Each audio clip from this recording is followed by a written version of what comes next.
Benim burada en çok sevdiğim şey şu oldu. Sevdiğim sensin. Senaryoda Civan'la Nilüfer'i böyle hızlı bir şekilde bir yerlere vardırmaya çalışmadılar. Böyle organik bir yerden, gitti.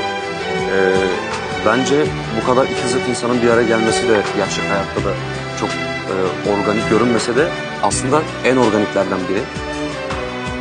Yine hasretle bir güne giriyorum hayalinle, aklımdan çıkmıyorsun belalım. Yine hasretle bir güne giriyorum hayalinle, aklımdan çıkmıyorsun belalım.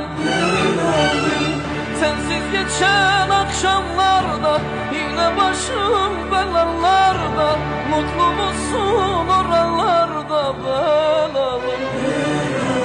Belalım yaban çiçeğim belalım, aşkım gerçeğim belalım, tek sevdiceğim belalım. Ah yaralım belalım, yaban çiçeğim belalım, aşkım gerçeğim belalım, tek sevdiceğim belalım. Ah yaralım. Ben sana sevdalıyım.